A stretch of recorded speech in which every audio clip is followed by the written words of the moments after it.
tratándose de las consonantes, nosotros tomamos en cuenta la posición de los órganos para oponerse a la salida del aire, la manera en que ese aire se desplaza y, por último, la sonoridad, ¿no? La participación de las cuerdas vocales.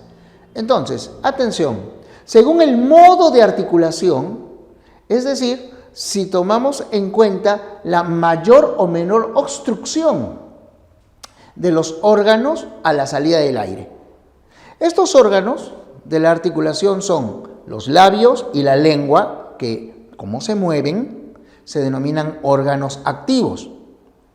Los dientes, los alvéolos dentarios, el paladar, el velo del paladar, que se denominan órganos pasivos, ya que ellos están fijos. Si el aire al salir encuentra resistencia, encuentra un cierre total de la boca, entonces los sonidos se llaman oclusivos. Y el aire, para finalmente salir, porque si no sale no se pronuncia, no se produce el sonido. El aire, para finalmente salir, hace esto, explosiona. Por eso también se los conoce como sonidos explosivos. Ahí los tienes. Estas consonantes, ¿no? Si te lo quieres aprender, bodega, pituca. Si la boca se abre un poco, el aire sale raspando. Cuando se produce un estrechamiento de la abertura vocal, el aire sale raspando o haciendo fricación. Por eso estos sonidos se denominan fricativos, ¿ya? Fricativos. Como fase, joya, sin. ¿No? Lo único que haces es quitarle a esas palabras las vocales y te quedan las consonantes.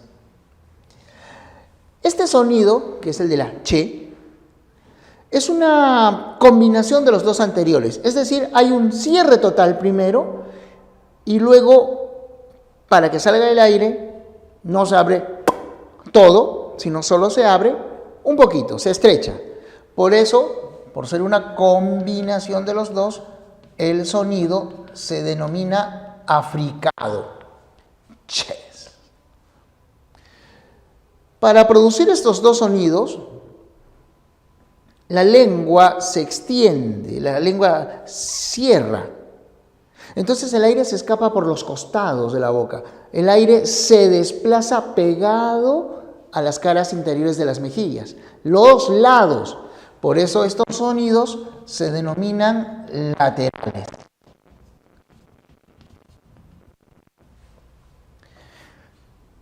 Estos sonidos los hemos llamado vibrantes, porque la punta de la lengua acciona de manera que parece una válvula que al chocar con los alvéolos abre y cierra un paso para el aire.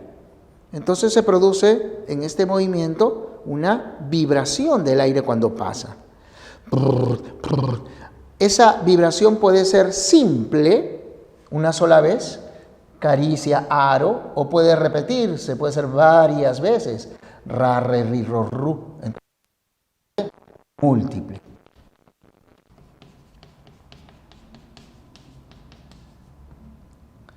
Debido a la acción del velo del paladar, que se abre o cierra para permitir que el aire se desplace por la boca, estos sonidos son orales. Pero si se cierra el velo, ¿por dónde va el aire?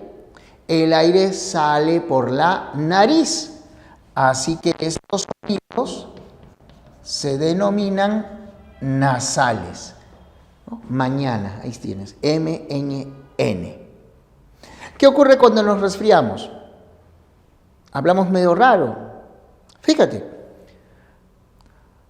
A ver. Rojo, sal, perro, casa.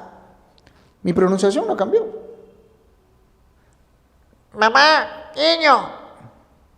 ¿Escuchaste raro? Sí, suena diferente, porque estos sonidos no salieron por donde habitualmente lo hacen. La caja de resonancia para ellos, debido a la acción del velo del paladar, es la nariz. Por eso son nasales. En cambio aquí, esa caja de resonancia es la boca y por eso se llaman orales.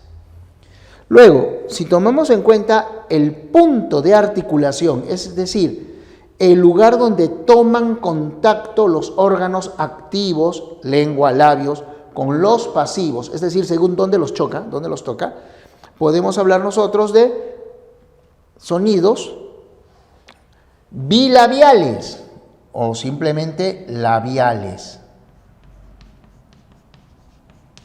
Los labios se pegan, se juntan. El labio inferior asciende y choca con los incisivos. Entonces tenemos aquí un sonido labiodental. Fa, fe, fi, fo, fo, fo, fo. Este de aquí, dijimos hace un rato, no lo producimos. La punta de la lengua pasa entre los dientes. Zapallo, fin, zócalo. Entonces el sonido se denomina interdental.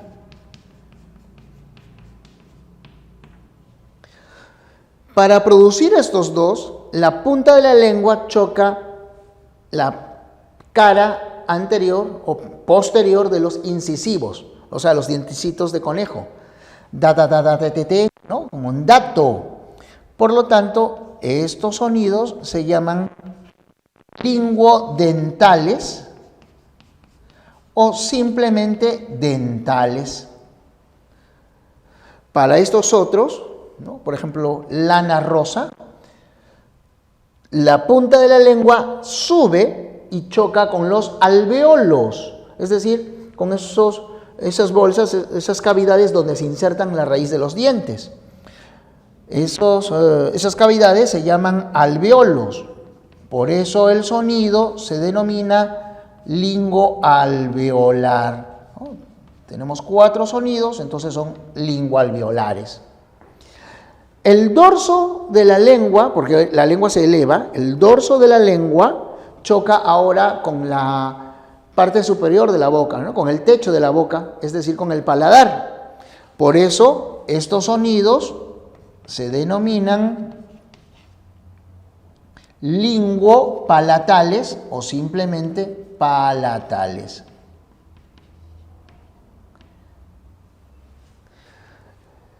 Y si la lengua retrocede, su parte trasera, el postdorso, choca con el velo de ese paladar. Así que estos 3 se denominan lingovelares.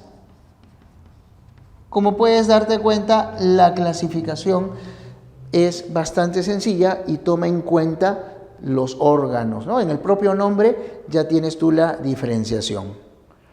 Por último, como señalamos, se produce una vibración o no de las cuerdas vocales.